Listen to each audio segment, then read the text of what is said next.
ॐ नमः सिद्धेभ्यः।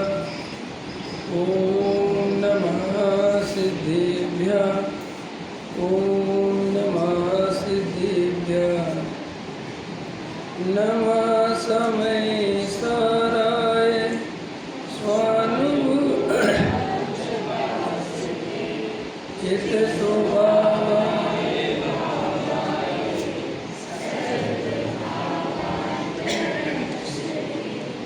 अनंत धर्मणस्तत्वं पश्यन्ति प्रत्यगात्मना अनेकान्तमयी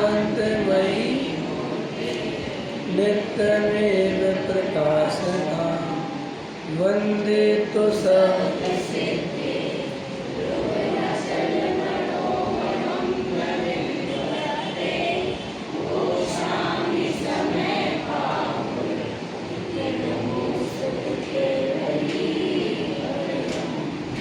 संताप्य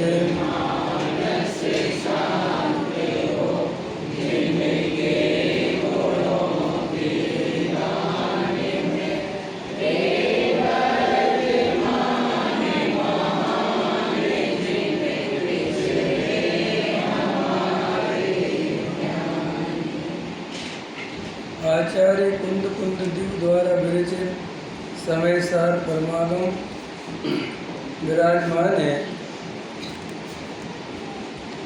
समय सार में गाथा 6, जिसमें वास्तव में आत्मानुभव की विधि बताई है। आचार्य कुंद देव स्वयं आज से 2000 वर्ष पहले इस भगवान आत्मा को दिखाते हैं और कहते हैं कि मैं भगवान आत्मा तुम्हें दिखाऊंगा, तो एक तो तुम इसे अनुभव से प्रमाण करना और छल ग्रहण नहीं करना।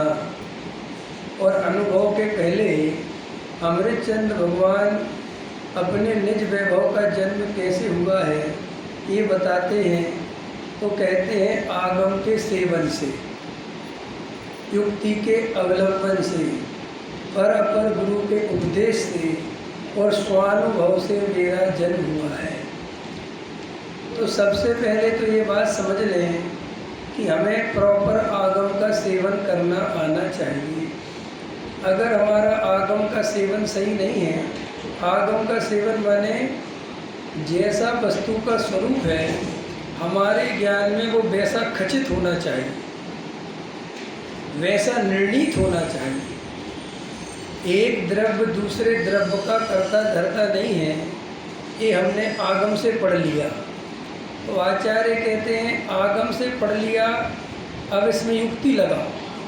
युक्ति लगाओ माने तर्क से, युक्ति से विचार करो कि यहाँ तो लिखा हुआ है कि एक द्रव्य दूसरे द्रव्य का कर्ता धर्ता नहीं है, तो क्या वास्तव में जीव और पुद्गल में किसी भी प्रकार का कर्ता कर्म संबंध नहीं है?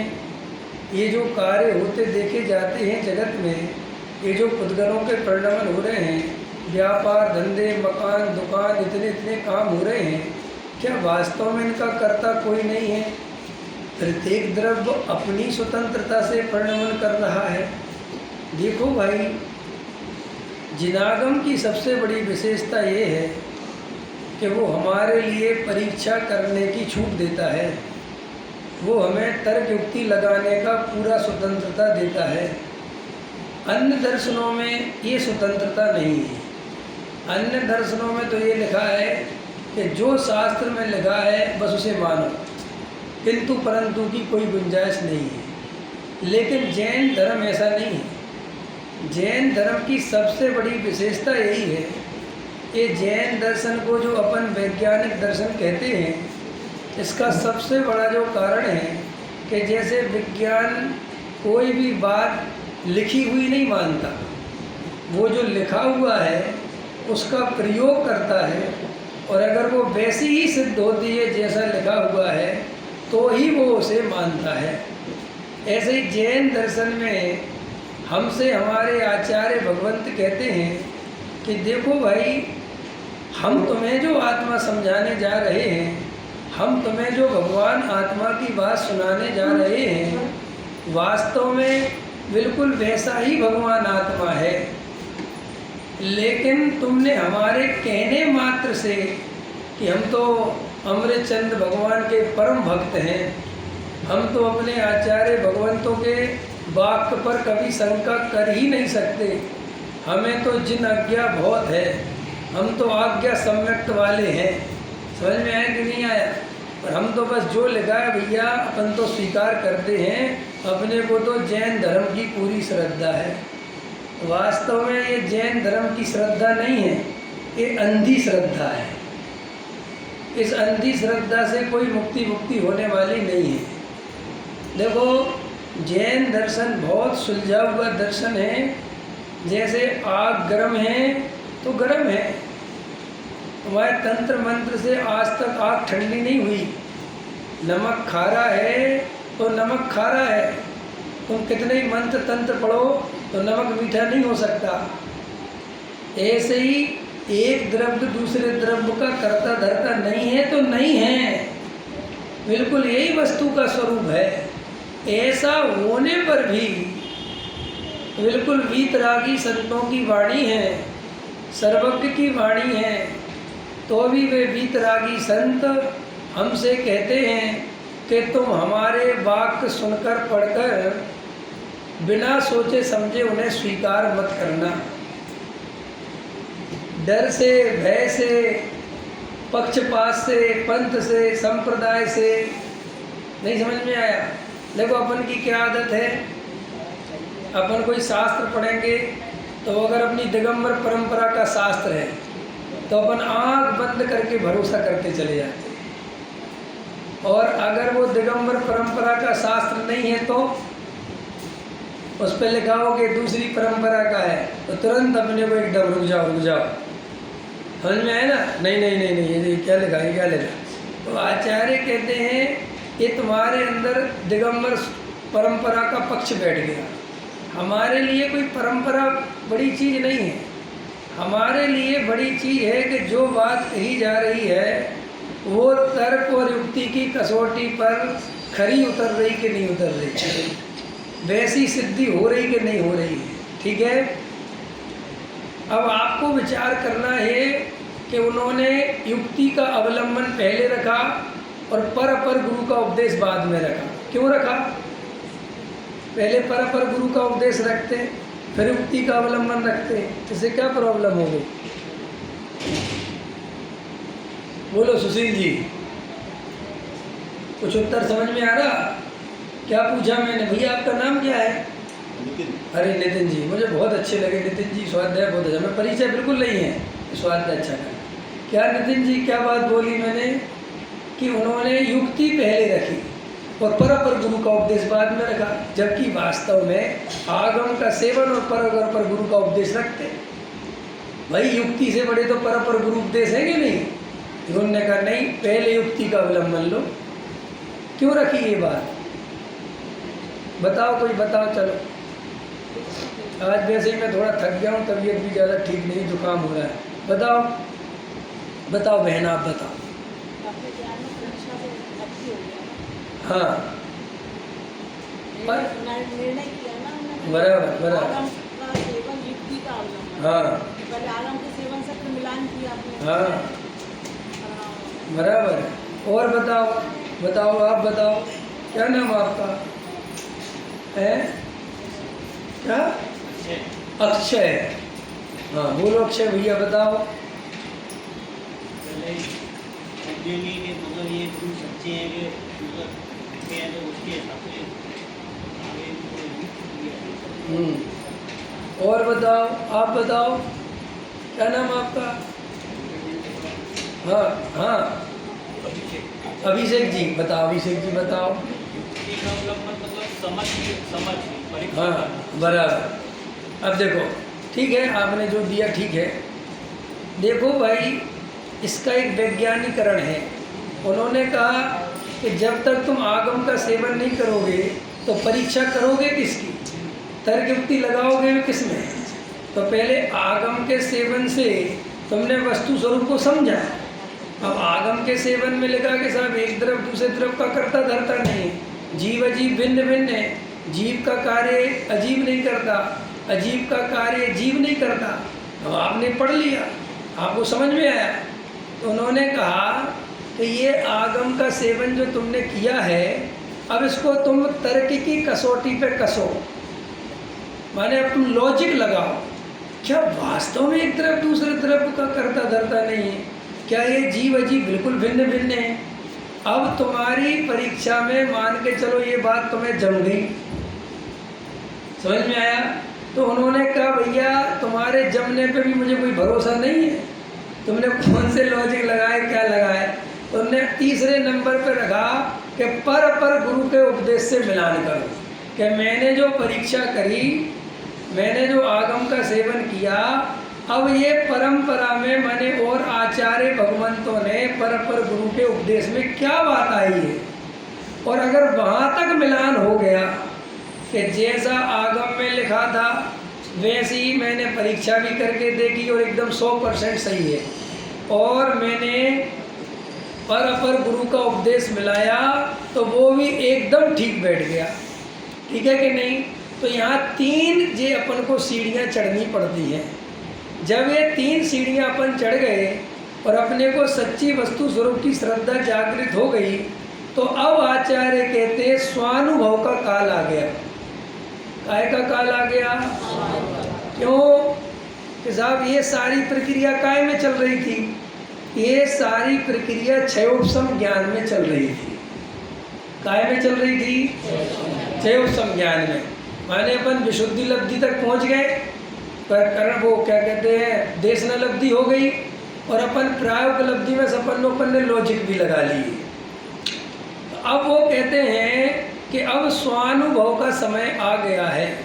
तो सब अब स्वानुभव में क्या करना कि स्वानुभव में ये जो अंदर अज्ञान खड़ा हुआ था कि एक द्रव्य दूसरे द्रव्य का कर्ता धरता है, जीव और पुद्गल में कर्ता कर्म संबंध है, अथवा ये जीव अजीव की पहचान ही नहीं थी। जीव की सत्ता ज्ञान दर्शनमयी चैतन्यमयी न्यारी है, और पुद्गल की सत्ता स्पर्श रसगंध मन पुद्गलमयी है, और ये जो राग देश कसाय हैं यह आत्मा के विभाव हैं, विकार है, आत्मा का स्वभाव नहीं है।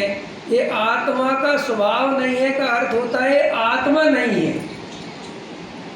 क्या जब आपको कोई कहे कि ये आत्मा का विभाव है तो उसका क्या अर्थ लेना पूरा कि विभाव माने ये आत्मा नहीं है, ठीक है? ये पकड़ना मजबूती से। ये विभाव कह के उसे पोषना नहीं है, विभाव कह दिया माने इससे मेरा संबंध खत्म हो गया। जैसे अपने को बुखार आ गया, तो बुखार आया तो अपन बुखार को अच्छा मानते हैं, अपना मानते हैं, रखने योग्य मानते हैं। कोई कहे कि तुम तो बुखारी हो, तो क्या कहो, हे बकवास बंद करो, मैं कोई बुखारी नहीं हूँ, है मैं तो बिल्कुल स्वस्थ आदमी हूँ, 2 दिन के लिए आ गया, ये तो बेकार की चीज़ है, वो कल गलत खा ली इसलिए आ गया, मेरा कोई मतलब नहीं है इससे, रवि दवाई खाऊंगा खत्म। बिल्कुल ऐसे ही विभाव के संबंध में हमारी दृष्टि होनी चाहिए। हमें विभाव के संबंध में जरा सा भी अंदर में अपनापन लाने की जरूरत नहीं कि है तो हमारा ही है, तो हम नहीं किया, बेकार की बात, हमने नहीं किया। समझ में आया कि नहीं आया? हमारा तो अपराध ये है कि हम इस विभाव को अपना स्वभाव मानते हैं। असली अपराध तो ये है, विभाव होना अपराध नहीं है। समझ में आया? क्यों कि विभाव होना अपराध हो गए तो बात ही खत्म हो जाए। वो कहते साहब विभाव हुआ है तुम इसे अपनापन मत करो, तो ये कभी भी मिथ्यात्व का कारण नहीं बन सकता। आपको पता है अनंत संसार का कारण केवल और केवल मिथ्यात्व है। ये क्रोध मान माया लोग जो है ना, ये तो जली जेरी के समान है। इन कसायों को बहुत महत्वपूर्ण नहीं मानना। क्रोध आ गया क्या फर्क पड़ता है, क्रोध आया चंद सेकंड में चला गया। असली मैं क्रोधी, मैं मानी, मैं लोभी, मैंने क्रोध किया, मुझे क्रोध को हटाना, ये सब जो मान्यता में चला, असली संसार का कारण तो ये है। ठीक है? तो अब आचार्य क्या कहते हैं, तर्क लग गया, युक्ति लग गई और ये हो गया और अपन स्वानुभव पे पहुंच गए। तो अब स्वानुभव हुआ कैसे? आगम का सेवन, युक्ति का अवलंबन, परपर गुरु का उपदेश और स्वानुभव। चौथे नंबर को उन्होंने कहा कि स्वानुभव होगा। तो ये स्वानुभव हुआ कैसे? स्वानुभव ऐसे हुआ कि जो अपने को दुनिया भर के संकल्प विकल्प कसाए उठती थी और अपन जब आत्मा का ध्यान करने बैठते थे तो अपन इन्हीं संकल्प विकल्पों को अपना स्वरूप मानते थे। समझ में आया? इन्हीं कसायों को अपना स्वरूप मानते थे और इससे भिन्न कोई आत्मा है जो कभी विभाव रूप परिणमित होता ही नहीं, सदा काल शुद्ध ही रहता है, उसकी हमें बिल्कुल खबर नहीं थी। तो जब हम आत्मा देखने जाते थे तो वहाँ हमें केवल रागी, द्वेषी, कसाई, मोही आत्मा दिखाई देता था। तो हमें अनुभव भी कैसा होता था? वही मलिनता का अनुभव होता था। तो मलिनता का अनुभव होता था तो कोई कहता था कि आत्मा मलिन है, रागी है, द्वेषी है, तो अपन को स्वीकार होता था कि बिल्कुल ठीक कह रहे साहब। और पढ़ाई भी ऐसी थी सारी। ये तो समझ लो अपन महासौभाग्यशाली जीव हैं कि ये पूज्य गुरुदेव श्री का उदय हुआ और यह भगवान आत्मा रागादि से भिन्न है। ये रागादि रूप नहीं होता, कसाय रूप नहीं होता। मलिनता एक समय की पर्याय में होती है और वो आत्मा का स्वभाव नहीं है, आत्मा का विभाव है और जीव उससे सदा काल भिन्न है। ये बात जो अपने को सुनने मिली ये पूज्य गुरुदेव श्री की वजह से मिली। सब निमित्त की तरफ से कथन कर रहा हूँ। अब गुरुदेव श्री का उदय नहीं था तो पता ये बात कोई करता ही नहीं था कि तुम्हें आत्मा का अनुभव करो गृहस्थों के लिए। पहले तो सारी बात एक ही चलती थी कि गृहस्थ माने क्या? कि गृहस्थ माने तुम देव शास्त्र गुरु की सेवा करो, मुनिराजों की सेवा करो, उनको आहार पानी दो, धर्मशाला बनवाओ, मंदिर बनवाओ, पूजा पाठ करवाओ, विधान करवाओ, पंच कल्याणक करवाओ, जितना बन सके व्रत करो, उपवास करो, 10 लक्षण आ गए तो संयम से रहो, अष्टमी आ गई तो ये छोड़ो, वो छोड़ो, ये मत करो, इसमें पाप है, ये पाप है। ये चर्चा चलती थी। दो ही शैली में चर्चा चलती थी। एक चरणानियों की शैली चलती थी और एक प्रथमानियों की शैली चलती थी। और जो विशेष विद्वान जो बारीक चर्चा जिसे उस समय कहते थे वो कर्णानियों की कहीं कहीं पर चलती थी। जो सामान्य उपदेश होते थे वे तो केवल यही होते थे कि देखो सती सीता हा कैसे परिणाम, कैसे परिणाम, देखो रामचंद्र जी ने निकाल दिया लेकिन उनने ऐसा धर्म नहीं छोड़ा, देवशास्त्र गुरु नहीं छोड़े, देखो वो रेवती रानी, गजमोती और ये और फलाओ ढकान, यही भावुकता चलता रहता था। और ज़्यादा से ज़्यादा ये मत खाओ, इसमें इतने जीव होते हैं, बहुत पाप लगता है, कर्म बनेंगे, संसार में घूमोगे, जो खाओगे वही कीड़ा बन जाओगे। समझ में आया? फिर वो कीड़ा तुम्हें खाएगा, ऐसा परस्पर व्यवहार चलेगा, इसलिए ऐसा मत करो। ये चर्चा चलती थी। मतलब मैं आत्मा हूँ ये तो बात ही नहीं कोई कहता था। अभी अपन को जो इतनी बड़ी बात सुनने समझने मिल रही है ये बात तो ऐसी थी कि कोई काने बताने वाला ही नहीं था। और जब गुरुदेव श्री ने ये चर्चा प्रारंभ करी तो सारे जगत में क्रांति आ गई। क्रांति किस रूप में आई? इस रूप में कि ये कौन सा व्यक्ति पैदा हो गया, ये क्या बात चल रही है कि मैं भगवान हूँ, मैं परमात्मा हूँ, ये क्या हो रहा है ऐसा? ये क्या बता रहे हैं ऐसा? रागी द्वेषी आत्मा को शुद्धात्मा बता रहे हैं। कर्म कुछ नहीं करता, कर्म बेचारे कौन, भूल मेरी यदि का क्या है ये सब? अरे कर्म हंसावे, कर्म रुलावे, सारा खेल तो कर्मों का है। सारे भजन कर्मों के ऊपर बनते थे। समझ में आया? कर्मों का नाश कर दो, ये कर दो, ये चलता था। ये धूप खेते थे अपन, वो अष्टकर्म रहना है धूपम नृपामति स्वा, तो वो धूप और अग्नि यहाँ कहाँ से गई? यही कल्पना से आ गई कि अग्नि में जैसे धूप जलती है ऐसे हमारा कर्म जल जाए।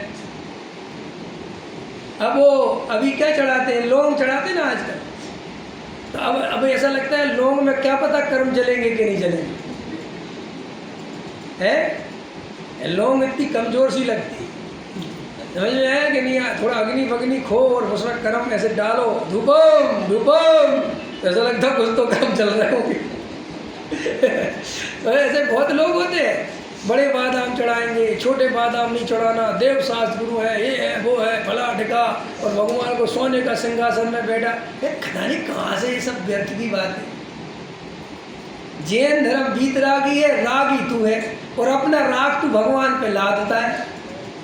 भगवान को तो सिंहासन से क्या किसी से कुछ लेना देना नहीं। नहीं 3 लोग के नाथ है, 3 लोग के, तो क्या करे 3 लोग के नाथ? उनकी वीतरागता देखना है, उनको बड़े सिंहासन पे और बड़े सिंहासन पे, ये वो कई लोग छोटा बादाम होगा ऐसे पूजा कर रहे होंगे तो वो चढ़ाएंगे नहीं, बड़ा बादाम खोजेंगे, और इतने में बड़ा बादाम तो दूसरे भैया ने ले लिया, तो उनकी तरफ देखेंगे, बादाम लाऊं मैं और लो तुम। सो फिर जैनी कम होशियार नहीं है। जैनी कहते चिंता मत करो, पुण्य तुम्हें को लगेगा, लाए थे तुम ना, हाँ लाया तो मैं था, बस चिंता ही मत करो। गजब गजब के है सब नौटंकियाँ, और लगे इनमें लोग, लगे अपने आप को बड़ा धर्मात्मा समझते हैं, बड़ा बड़ा भगवान को उठाने की दौड़ लगी रहेगी, भगवान को उठा। भगवान उठते हैं, उठते हैं भगवान, बोला अरे भगवान उठते हैं क्या रियल में? नहीं होता। तो फिर ये क्यों उठाते हो? अरे ये तो तुम्हारी व्यवस्था है कि भगवान को उठा के रखना पड़ता है, प्रक्षाल करना पड़ता है, साफ सफाई करनी पड़ती है। समूह शरण में भगवान को कोई छू भी नहीं सकता, और तुम तो यहाँ छूने के लिए मरे जाते हो कि छुओ छुओ, हमें उठाओ, पैसा लेके उठवाओ, बोली लगा के उठवाओ, सब उठाओ कैसे भी करके। क्या है ये सब व्यवस्थाओं में इतने आग्रह होना? इसका मतलब तुम्हारे जीवन में क्रिया की पकड़ है। इतने आग्रह नहीं चाहिए। क्या रखा? अरे भैया तुम उठा लो, नए आवे युवा आवे, नए बच्चे, उठाओ बेटा तुम उठाओ, क्या कर? समझ में?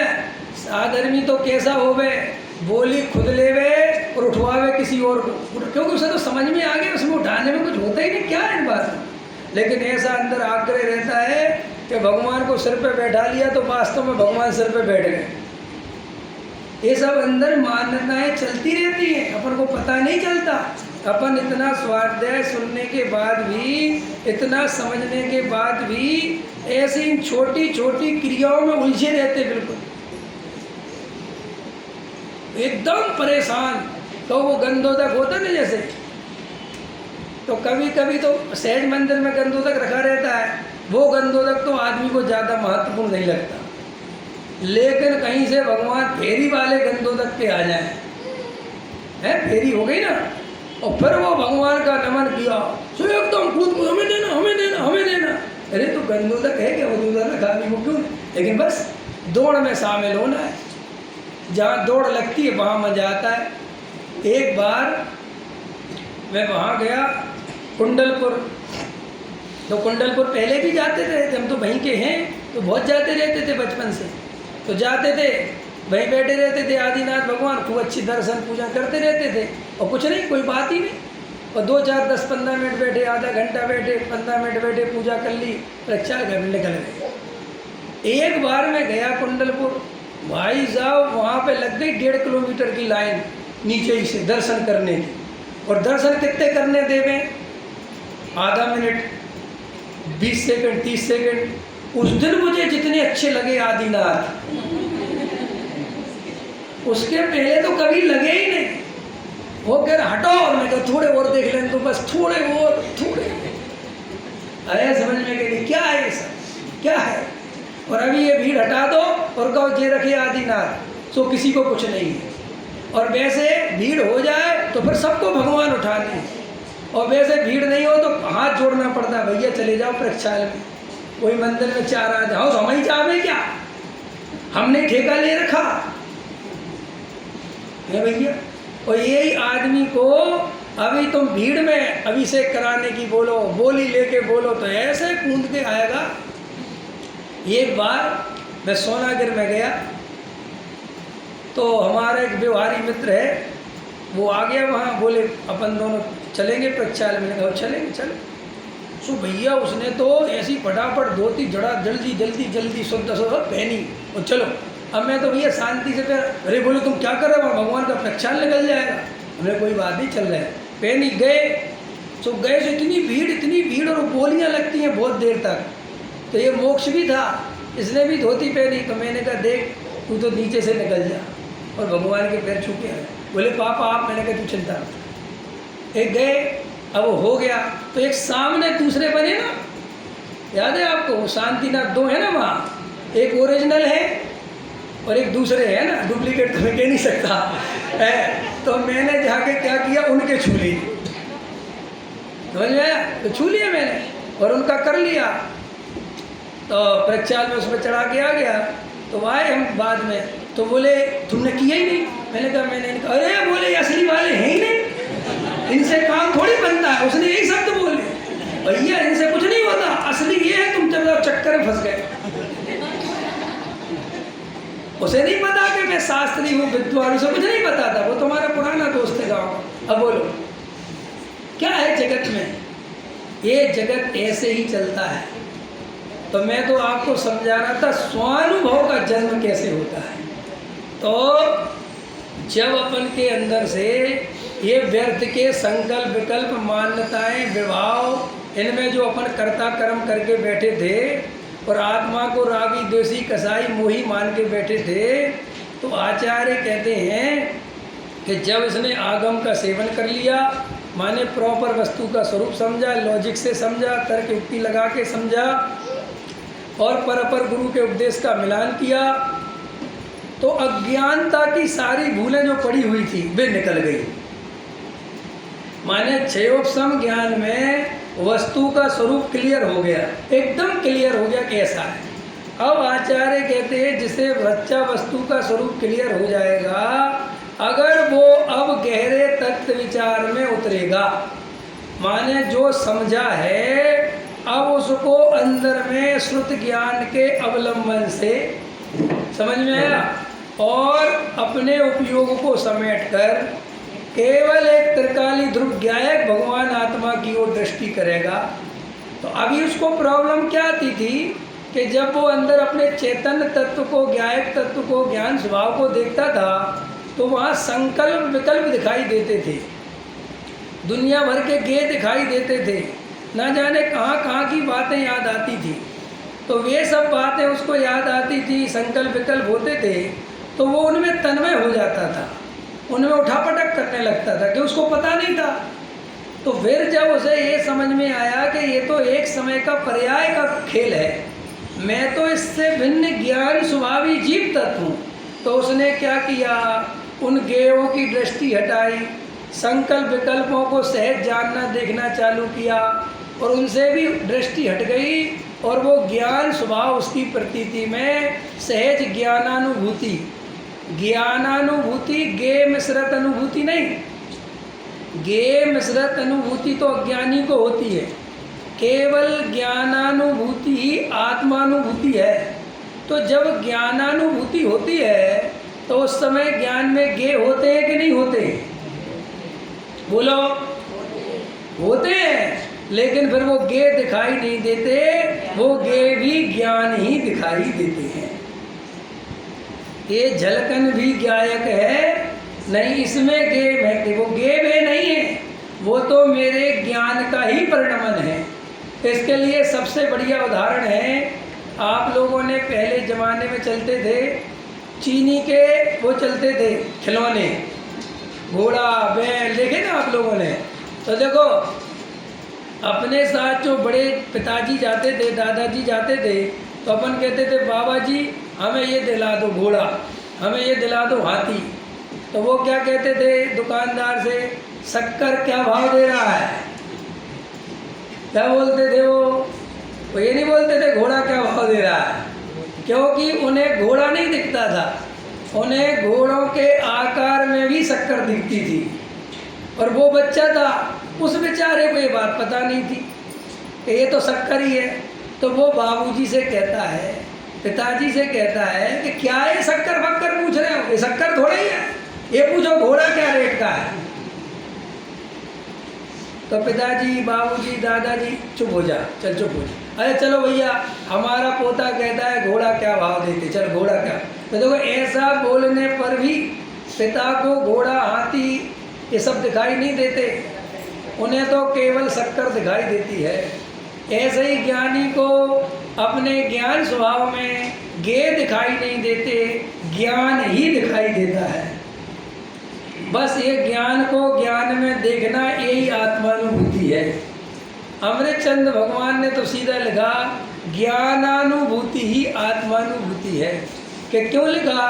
क्योंकि आत्मा में जो प्रकट है गुण, उसका स्वभाव वो ज्ञान के ही रूप में है। आत्मा की जो पकड़ है, आत्मा का जो स्वभाव है वो ज्ञान है।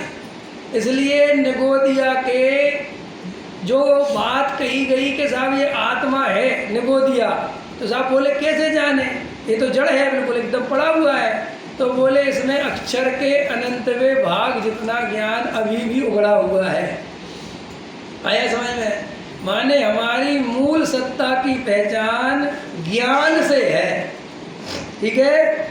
तो इस तरीके से अमृतचंद भगवान स्वानुभव का जन्म हमें बताते हैं। और क्या कहते हैं कि स्वानुभव जब तक नहीं हो, क्या बोले नितिन जी, स्वानुभव जब तक नहीं हो तब तक तुम कहीं पर भी संतुष्ट मत हो जाना। ये बहुत सावधानी की जरूरत है। क्यों? जब इस प्रक्रिया को पार करते हैं तो हमारे जीवन में सबसे बड़ी दुविधा बनती है ये क्षयोपशम ज्ञान। क्षयोपशम ज्ञान से क्या होता है, ये भ्रम होने लगता है कि हमें तो सब पता है, हम तो बिल्कुल आत्मा को बहुत अच्छे से जानते हैं, हमें कोई दिक्कत नहीं है। और वो इस चक्कर में क्षयोपशम ज्ञान में उलझ के रह जाता है। और फिर क्या होता है, क्षयोपशम ज्ञान होने से जगत में प्रशंसा बहुत मिलती है। मिलती कि नहीं मिलती? बोलो बिटिया, 6 डाला याद है? और सिद्धांत प्रवेश का याद है? नहीं है? वो भी कर लो। समझ में आया? श्राप का 4 याद है? समय सार याद है? मान के चलो इस बच्ची को ये सब याद हो। तो अब इस बच्ची को सब याद हो तो अपन कहें कि नहीं कहें? अरे बहुत अच्छा, बहुत बढ़िया, गजब, क्या बच्चे, क्या संस्कार है। और ये और कहते पंडित जी अष्टमी को हरी नहीं लेती है। ओहो गजब। अब बस ये 2 चीज़ें आदमी का दिमाग खराब करती, क्योंकि इन चीज़ों से जगत उसे धर्मात्मा कहे बिना मानता नहीं। और अपन जन्मों जन्मों के अहंकारी, जन्मों जन्मों के क्या है? अहंकारी। समझते कि नहीं समझते? इधर क्यों बैठे, हम बताओ कैसे देखें? एक तो ये तुम्हारे व्यवस्था ऐसी खतरनाक है कि आदमी को बेचारा सुन के चला जाए, मुझे पता ही नहीं चलता। इधर आओ ना यार दोस्त, क्या नाम तुम्हारा? नमन, आओ ना यार, हम तुम्हें नमन करने बैठे, आओ। हाँ नमन बहुत बढ़िया है। सुनो क्या कहते नमन, जन्मों समझ में तो आ रहा होगा ना? अच्छा ऐसा कोई बैठा है जिसको प्रश्न समझ में नहीं आ रहा हो? जिसको नहीं आ रहा हो हाथ उठाओ। हाँ वेरी गुड। कितना ईमानदार है भाई, हमने 8 साल के ऊपर बोला था।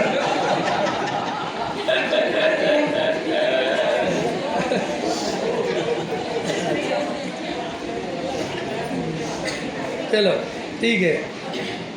तो अपन क्या है, जन्मों जन्मों के अहंकारी हैं। पर क्यों अहंकारी क्यों है? मान महाविष्णु करई नीच गति जगत में। ये मान को महाविष्णु क्यों कहा और इसको नीच गति का कारण बताया? और यहाँ तक अभी मुझे ध्यान नहीं, किसने लिखा कि अगर इस मनुष्य पर्याय में मान नहीं होता तो मोक्ष यही होता। किसका है? श्रीमद जी का। बिल्कुल सही। क्या लिखा श्रीमद? मैंने श्रीमद जी साहब, मैंने इतने बड़े आप समझ लो आराधक जीव, वे भी इस मान कसाई की पीड़ा को कितनी गहराई से फील करते हैं, सोचना चाहिए। जबकि श्रीमद जी के व्यक्तित्व में कहीं पर भी मान कसाई नहीं है, क्योंकि बहुत सरल थे। इतनी सरलता उनके जीवन में रही कभी भी आप उनका पूरा व्यक्तित्व पढ़िए तो आपको कहीं मान तो दिखने का नहीं। फिर भी ऐसे आराधक जीव ये कह रहे हैं कि अगर मनुष्य पर्याय में मान नहीं होती तो मोक्ष यहीं हो जाता। गजब हो गया साहब, ये तो बहुत बड़ी बात है। तो कैसे साहब? देखो भाई, अपन जन्मों जन्मों से पैरों के नीचे कुचले गए। अपन सबसे ज़्यादा कौन सी पर्याय में रहे? एक इंद्री की। और एक इंद्री काहे के नीचे कुचला जाता है? पैरों को। कभी अपन को ऊपर उठने की शक्ति नहीं मिली, तो वो अपने अंदर अहंकार मान के कुछ शक्ति मिला। तो मैं बताऊं दुनिया को, आपको पता है आदमी इतना पैसा कमाना चाहता है केवल मान के लिए। देखो, सुविधा सुविधा तो जितनी हो सकती थी वे सब हो चुकी है। अब तो सब दुविधाएं हो रही हैं। हो रही कि नहीं? एसी चलाओ तो मरो, नहीं चलाओ तो मरो, है कि नहीं? चलाते हैं तो वहाँ ठंडे हो जाते हैं, और बाहर निकलो तो वहाँ गर्म हो जाते हैं, या तो कमरे में डले रहो। माने ये सुविधाओं ने हमें दिया क्या है? केवल हमारा जीवन पंगु बना दिया, लंगड़ा कर दिया, बिल्कुल बेकार कर दिया। तो ये सुविधाएं तो बकवास चीज़ें। अब वो उसकी मुकेश अंबानी की घरवाली है, अब वो 3 लाख की बैंकॉक से मंगवाती कॉफ़ी, समझ में आया? वो पीती है। तुम सोचते होगे कि जे क्या पागलपन है? अरे तुम पे भी इतना पैसा होता तो तुम हांगकांग से मंगवाते। आप समझे नहीं भाई? आदमी के पास इतना पैसा बढ़े तो करे क्या वो बेचारा? देखो, चीज़ें तो वही की कोई है ना। आपको पता है, बड़े आदमी क्वालिटी से चीज़ नहीं देखते, पैसे से चीज़ देखते। उनसे कहोगे साहब मॉल में कपड़ा, वही कपड़ा आपको 5,000 का मिलेगा, और वही आप बाहर खरीद लो तो आपको 2,500 का मिलेगा, तो भी वो मॉल में जाएगा, क्योंकि वो कहता मेरी इज्जत का सवाल है।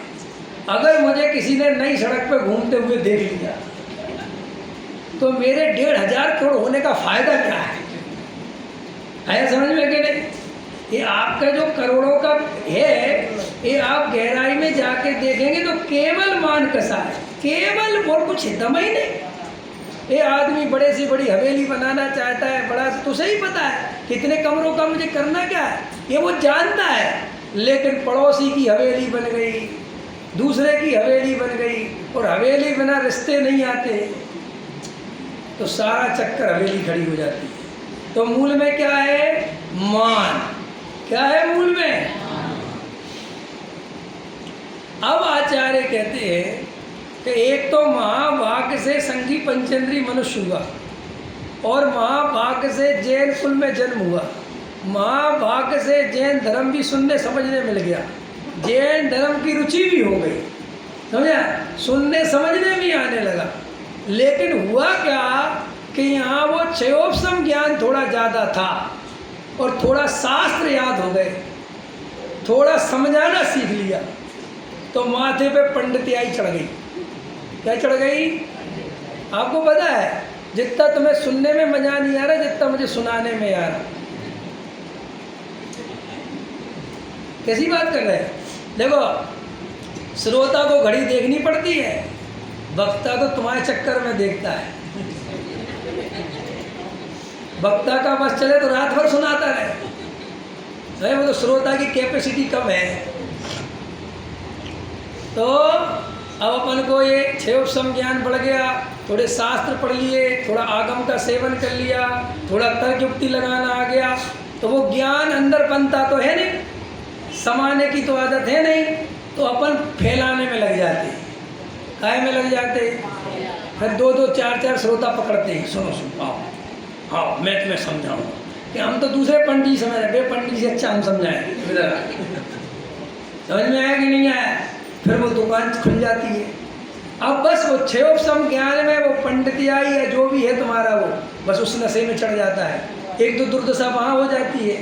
दूसरा क्या होता है कि मंद कसाई जीव हो, समझ में आया? तो मान के चलो थोड़ी भावुकता में क्रियाकांड ले लिए, भूमिका से ज़्यादा व्रतशील संयम ले लिए, तो जो आदमी व्रतशील संयम लेता है समाज उसे आदर तो देता ही देता है। देता कि नहीं देता? बोलो बोलो जल्दी। अरे हाँ या ना? तुम लोग देखो मेरी अभी ज़्यादा फिक्र नहीं करे। पूछा किसी ने पंडित जी रोटी खाई कि नहीं खाई? नहीं पूछा। लेकिन अभी मेरे 2-4 नियम सुना दूं मैं कि मैं तो बिल्कुल हाथ की चक्की का आटा, कुएं का पानी, अटपेरा घी, समझ में, ये खाता हूँ। तो पूरी समाज को चिंता हो जाएगी मेरे भोजन की कि पंडित जी का भोजन हुआ कि नहीं हुआ, निरंतराय हुआ कि नहीं हुआ। आया समझ में? तो जैसे ये बाहर में थोड़ा सा क्रियाकांड आया तो सारा जगत एकदम धर्मात्मा धर्मात्मा भगत जी कहने लगता। फिर होता क्या है कि भावुकता में वे नियम लिए थे, अज्ञानता में वो नियम लिए थे, अनुभव तो हुआ नहीं क्योंकि अनुभव तक तो पहुंचा ही नहीं। और वे नियम काहे के लिए लिए थे? अनुभव के लिए। काहे के लिए लिए थे? निर्वृत्ति काहे के लिए ली थी? और भाई साहब क्या हुआ, वो निर्वृत्ति में इतना रस आ गया, उसमें इतना मजा आ गया कि वो अनुभूति एक तरफ रखी रह गई है। बोलो आया समझ में कि नहीं? तो आचार्य भगवंतों ने ये बात बहुत अच्छे से फील करी थी। उनको ये बात पकड़ में थी कि ये जीव जरूर इस क्रिया कांड में अटकता है। क्यों? अपन एक बार नहीं अटके।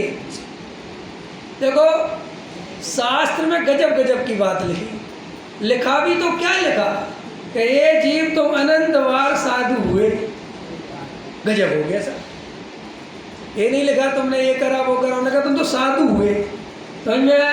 तो साफ शास्त्र तो उनने कह दिया 11 अंग और 9 पूर्व पढ़े। माने ये 2 बातें जिनागम में आपको इतनी खतरनाक मिलेंगी कि आचार्यों ने इसकी प्रशंसा ना करके इसकी कमजोरी बताई। तो क्या हुआ कि भूमिका से ज़्यादा व्रतशील संयम ले लिए, कर लिए जो भी है। अब उससे धर्मात्मा का टैग लग गया। अब भावुकता में ले तो लिए, कर तो लिए, लेकिन अंदर में राग तो टूटा नहीं, कसाय तो टूटी नहीं। तो धीरे धीरे क्या होता है, बेनियम बोझा लगने लगती है। लेकिन समाज के सामने तो आपकी एक इमेज बन गई। कभी कभी तो ऐसा होता है कि किसी की इतनी इमेज क्रिएट हो जाती है कि बेचारा खीरा खाना भी चाहे तो समाज खाने ना दे। वो बेचारा आम की तरफ जावे, मत वही हरी लेते ही नहीं, और तो भैया नहीं लेते। हम क्या करें, बेचारा बंध गया, बंधन हो गया, समझे? अब वह बंधन करता है। ऐसे आप बहुत लोग देखते ना, जैसे रात में पानी छोड़ दिया, तो रात में पानी छोड़ तो दिया, लेकिन पकोड़े और मंगोड़े का राग नहीं छोड़ा। अब शाम को पकोड़े मंगोड़े खा लिए। अब भाई साहब रात को परेशान हो रहे हैं। तो जैन दर्शन ऐसे आधे अधूरे नियम नहीं बताता। वो ये कहता है कि अगर रात का पानी छोड़ना है तो शाम का भोजन 4 बजे 4:30 बजे खत्म कर देना, ताकि 6 बजे पूरा पानी पी के फ्रिस्ट। अब भाई साहब 6:30 बजे तक तो खा रहे हैं, 6 बजे तक तो खा रहे हैं, और खा भी कम नहीं रहे। समझ में आया कि नहीं आया? क्योंकि रात में तो पानी तक नहीं लेना, सो भर भर के पानी जबरदस्त पेट फटाया। अब फिर कब्ज से परेशान, सो रात को बचाया 1 गिलास, सुबह गिराया 2 बाल्टी, सब हो गया धर्म। समझ में? अब पेट परेशान। ऐसे ही ऐसे नियम ले लिए जो उन द्रव्य क्षेत्र काल भाव में पलते नहीं, लेकिन गेहूं को देखने की आसक्ति टूटी नहीं, तो गेहूं को तो देखने का राग भरा पड़ा हुआ है। समझ? अब भैया वो जबरदस्ती उस क्षेत्र में जा रहे हैं और वे नियम निभा रहे, और बेचारे 4 आदमी और परेशान। समझ में आया कि नहीं आया? क्यों? जैन दर्शन में जो दिग्व्रत और देशव्रत है, क्या सब चीज़ें पता है? इसलिए कि तुम्हारे जो तुमने नियम लिए हैं, जिस द्रव्य क्षेत्र काल भाव में उनका सहजता से पालन ना हो। कैसे भाई? पालन कराने की बात तो है तो भैया तुम कैसे भी कर लो तोड़ मरोड़ के, लेकिन वो सहज पालन मुनिराज का आहार श्रावक ही दे सकता है, पंचम अनुष्ठान वर्ती, जिसमें वो उद्दिष्ट त्याग का नियम पलेगा। गृहस्थ नहीं कर सकता वो। आया समझ में? तो जैन दर्शन बहुत वैज्ञानिक दर्शन है। तो मान कसाय समझा रहा हूँ मैं, क्या समझा रहा हूँ? अब मान कसाय का भूत चढ़ गया। अब लोग भगत जी कहने लगे, भगत जी भगत जी भगत जी, पैर छूने लगे लोग, अब ये आशीर्वाद देने लगे। अब ये पता ही नहीं है कि हम जब कौन सा आशीर्वाद दे रहे हैं, कौन सी भूमिका में है। कई लोग अपने नाम के आगे ब्रह्मचारी लगा लेते हैं और ब्रह्मचारी में ब्रह्म गायब है, समझ में आया कि नहीं आया? और वो चर्या गायब है लेकिन वे ब्रह्मचारी। देखो जैन दर्शन में 7वीं प्रतिमा के पहले ब्रह्मचर्य नहीं होता, होता है? अरे बोलो हाँ या ना? नहीं। तो वो 7वीं प्रतिमा में होता है तो 6 प्रतिमा पूरी पालन करनी चाहिए कि नहीं? खाली 7 ही नहीं करी, बन गए ब्रह्मचारी। तो ये जैन दर्शन नहीं है, ये बिल्कुल गलत है। पूज्य गुरुदेव श्री कहते थे, देख भाई निर्वृत्ति के लिए, समझ में, कारा काया का ब्रह्मचारी है तो है, ये कोई ब्रह्मचारी नहीं है। मुंह पे कहते थे गुरुदेव, लोग उनके पास जाते थे, कहते थे साहब हमें ब्रह्मचर्य, कहते थे काय का ब्रह्मचर्य, कौन सा ब्रह्म, कौन सा गुण स्थान है, कौन सी प्रतिमा है, कि नहीं साहब? तो कुछ नहीं, इसके बिना नहीं होता, ये बिल्कुल सीधा। अरे गुरुदेव जैसे महान, क्या बताएं, जो व्यक्ति बाल ब्रह्मचारियों का भी बाल ब्रह्मचारी है, समझ में आया कि नहीं आया? जिस व्यक्ति की 12 साल की उम्र से निर्वृत्ति की भावना रही, जिसने स्वप्न में भी संसार की कामना नहीं करी, जिसके संस्कारों की बात करते हैं तो बचपन से ही वैराग, समझ में आया? और निरंतर वैराग वैराग, हमें पढ़ना नहीं, माँ मेरा पढ़ने में मन नहीं लगता, हटाओ ये पढ़ाई बढ़ाई, निरंतर वैराग, और साधु बन गए। अरे साधु बन गए, साधु जो श्वेतांबर मत में साधु के जो नियम हैं सबसे निर्दोष पालते थे पूज्य गुरुदेव से, बहुत ईमानदारी से, उसमें वे रंच मात्र भी कोई दोष नहीं लगाते थे। माने पूरा संघ कांजी स्वामी को अत्यंत भक्ति भाव से और बहुत आदर भाव से उनको नमस्कार करते थे, और उनके प्रति सारे संघ में उनके गुरु भी उनके प्रति कहते थे कांजी स्वामी जैसा निर्दोष चर्या की पालन नहीं करते। और इतना स्वाध्याय करते थे, इतना स्वाध्याय करते थे, रात दिन पढ़ते रहते थे, और अंदर ही अंदर समझ लो उस आत्मा की स्वरूप की, सच्चे वस्तु स्वरूप को समझने की अपनी तरफ से पूरी कोशिश करते थे, और ग्रंथों में खोजते रहते थे। कोई संसार की उन्हें कभी रुचि थी नहीं। अब देखो ऐसे महापुरुष जिनका ऐसा निर्दोष ब्रह्मचर्य, और जब उनने वो पढ़ा शास्त्र, समझ में आया कि नहीं आया? समय सार आदि ग्रंथ मिले, जब उनने भगवान आत्मा की बात को समझा रे अरे ये तो सुख तो ऐसा है, और दिगंबर धर्म अपनाया, और जब उनको सारे पंडित विद्वान इकट्ठे हुए तो बोले आपने वो साधु का पद तो छोड़ दिया, लेकिन आप बाल ब्रह्मचारी तो हो ही ना। तो बोलो ऐसा कौन व्यक्ति है जो ये कह दे कि मैं कोई भैया 5 गुण स्थान वाला नहीं हूँ, मैं तो आवृत्ति असंयमी वो हूँ, श्रावक हूँ। बोलो कितनी बड़ी बात है। माने अपने मान को कितने नीचे पहुँचाने की बात है। गड्ढे में दफना दिया उनने कि मुझे नहीं चाहिए तुम्हारी ये प्रशंसा। क्या ऐसा अपन गहराई से विचार करें तो ज्ञानी पुरुषों के जीवन में कभी छल कपट मायाचार नहीं होते, वो सहज ही होते हैं। ठीक है, तो क्या समझा रहा हूँ मैं? मान कसाय का पोषण करने की आदत हमें जन्मों जन्मों से पड़ी है। हम अगर श्रोता बनते हैं तो विशेष श्रोता बनना चाहते हैं, अगर हम वक्ता बनते हैं तो विशेष वक्ता बनना चाहते हैं, अगर हम सेठ बनना चाहते हैं तो विशेष सेठ बनना चाहते हैं, पाठशाला में पढ़ना चाहते हैं तो सबसे होशियार बच्चा बनना चाहते हो ना। आया समझ में? तो श्री गुरु कहते हैं भाई तुमने आगम का सेवन तो कर लिया, तुमने युक्ति का अवलंबन भी ले लिया और पर गुरु का उपदेश भी मिला लिया, लेकिन आत्मा जब तक स्वयं अनुभव में नहीं आ जाए तब तक तुम किसी भी कीमत पर तत्व अभ्यास से अलग नहीं रहना। निरंतर वेद ज्ञान करना, निरंतर तत्व विचार में उपयोग लगाना, क्योंकि अनुभव के बिना आत्मा मिलता नहीं। अनुभव के बिना आत्मा प्रमाणित होता नहीं। इसलिए वह सत्ता स्वरूपी ज्ञान स्वभावी तत्व, चैतन्य स्वभावी, राग से भिन्न ज्ञान स्वभावी, जानने देखने वाला आत्म तत्व जब हमारी दृष्टि में आ जाए, अनुभव में आ जाए, तो ही समझना के काम हुआ। कि साहब हमें कैसे पता चले कि हमारा काम हुआ, है कि नहीं? ये कल बताऊंगा, आज नहीं बता रहा। नहीं, इतनी जल्दबाजी नहीं, बहुत शांति चाहिए धर्म में। कल बताऊंगा। कल एपिसोड कैसे खत्म होते हैं,